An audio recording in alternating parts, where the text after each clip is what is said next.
Muito bem-vindo ao Cantinho Teológico. Meu nome é Gustavo Luiz. Esta é uma continuação da mensagem anterior de copiosas exortações com base em Filipenses capítulo 4, versículo 1 ao 9. Vimos no vídeo anterior até o versículo 5. Vamos dar continuidade ao verso 6, conforme está projetado em tela. Não andeis ansiosos por coisa alguma, antes, em tudo, sejam os vossos pedidos conhecidos diante de Deus pela oração e súplica com ações de graça. Fiquemos nesse primeiro momento com o versículo de número 6. Observe que, mesmo o apóstolo Paulo enfrentando a morte de um mártir, porque no capítulo 1 da mesma carta aos Filipenses, no versículo de número 20, olha só o que o apóstolo Paulo nos diz.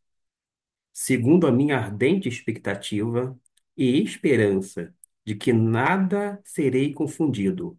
Antes, com ousadia, Cristo será tanto agora como sempre engrandecido no meu corpo, seja pela vida, seja pela morte. Ele estava enfrentando a morte de uma arte e ele não estava preocupado. Antes, a carta aos Filipenses é chamada de carta da alegria. A alegria de Paulo consistia no Senhor. Da mesma forma, a força vinha também de Deus. Ele não estava preocupado e isso sugere descortinar a atitude, ou seja, a prática, a preocupação com relação a certos obstáculos, como conflitos ou perseguições. O versículo 6 vai indicar que a ansiedade é incompatível com a confiança em Deus. Mas vale lembrar, e eu preciso abrir um parênteses e dizer, nem todo tipo de ansiedade é pecado. Aqui indica a ansiedade como incompatível com a confiança em Deus. Mas a gente precisa abrir um parênteses. Nem todo tipo de ansiedade é pecado. Fecho o parênteses e prossigo. O que o apóstolo Paulo está desejando aqui é encorajar a atitude da perspectiva positiva sobre a circunstância, em vez de entregar a preocupação irracional. Quando fala preocupação irracional, porque a ansiedade por si só não vai resolver absolutamente nada. E a gente precisa entender que nós somos seres racionais.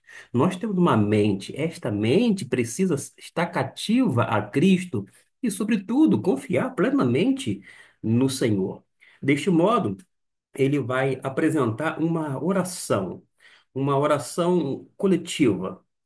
Ele mostra aqui como carregar de fardos mútuos e como isto ajuda, ou seja, nós uns pelos outros, nós suplicarmos. E, aliás, é bom que se diga que existe diferença entre oração e súplica. Quando falo oração, nós sabemos que é falar com Deus. A súplica é também falar com Deus, sendo de uma forma específica.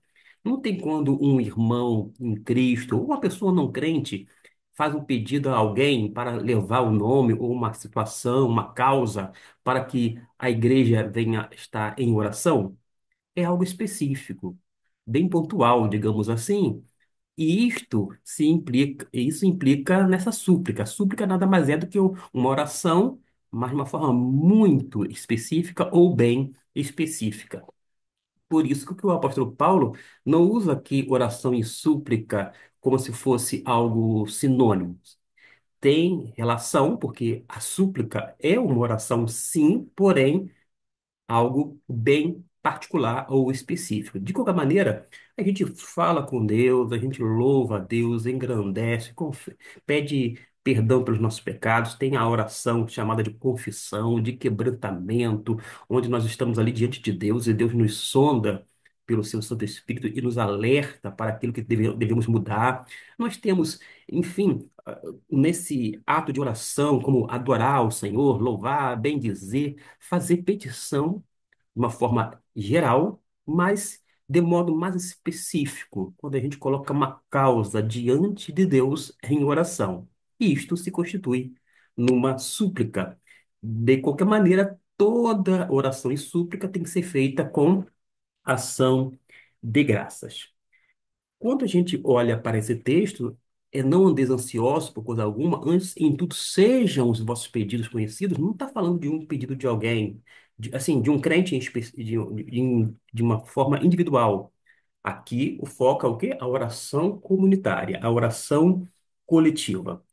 Logo, a gente precisa o quê? Apresentar as petições em oração, porque nos dá um escape para a ansiedade. Outra coisa é fazer isso com ansiedade, digo, fazer isto com ação de antídoto para a preocupação. E a gratidão pelo que Deus já fez é o espírito, é a atitude própria de fazer novos pedidos. Ao lembrar de orar, ou quando nós orarmos, temos que trazer à tona a nossa mente três coisas. Primeiro, o amor de Deus. O amor de Deus sempre procura e deseja o melhor para nós. Segundo, a sabedoria divina. O único que conhece o que é melhor para cada um de nós. E terceiro, o poder de Deus, que só permite que aconteça o melhor. Já passando para o versículo de número 7, que diz: E a paz de Deus, que excede todo o vosso entendimento, guardará os vossos corações e os vossos pensamentos em Cristo Jesus. A oração, nós aprendemos que é a cura para a ansiedade. É a resposta direta à oração da ansiedade. E qual é o resultado da oração? É a paz com Deus, paz de mente, paz de espírito, a paz que guarda o coração, porque o nosso pensamento está em Cristo Jesus. De modo que é o caminho, é o rumo à paz e leva tudo o que é nosso e a todos os que querem bem para depositá-los nas mãos de Deus mediante a oração. E quando a gente pensa aqui em paz, paz divina no coração, fala que guardará os vossos corações e os vossos pensamentos em Cristo Jesus. Essa paz nos vossos corações, a paz de Deus, que excede todo o vosso entendimento, guardará os vossos corações. Essa paz no coração vai implicar, aqui está nos vossos corações, vou apenas deixar destacado, implica em quê? No desaparecimento da ansiedade, de acordo com o versículo de número 6. É isto que nós aprendemos. Além de que, de acordo com o versículo 8, vai fazer com que haja uma santificação no pensamento, aqui na mente, de acordo com o verso de número 8. Mas quando a gente vai para o versículo 11 e 12, que não estava no script, porque a nossa mensagem é do versículo 1 até o 9, mas quando você prossegue a leitura, você observa que vai trazer essa paz divina no coração, vai trazer contentamento real em todas as circunstâncias. Vale a pena depois pausar o vídeo e fazer a leitura destes dois versículos, que está em destaque. E a plena confiança no poder de Deus, conforme está no versículo de número 13. A gente avançou um pouquinho, não era aquilo que estava planejado, mas vamos voltar ao versículo 8, trabalhar um pouquinho antes de nós findarmos este vídeo. Quando a gente para aqui no versículo 8, há um convite a uma vida de obediência, a resposta certa para com Deus. Quando a gente analisa o versículo 8, que está aqui, vou destacar juntamente com o versículo de número 9, o que que a gente vai observar? Primeiro que tem que haver o aprendizado, porque fala o que também aprendestes e recebestes e ouvistes e vistes em mim, isso praticai, e o Deus de paz será convosco. Fala sobre aprendizado, fala sobre recebimento. Ouvistes e vistes em mim, ele vai repetir isto lá no capítulo 3 versículo 17. E por isso que ele vai dizer assim, e praticai, é prática. A prática está no tempo presente. E isso, praticar aqui, no versículo de número 8, digo 9, fala: Isso praticai, está no tempo presente. Não é apenas a paz de Deus, conforme o versículo de número 8. A gente vai, mas também o Deus da paz estaria com eles.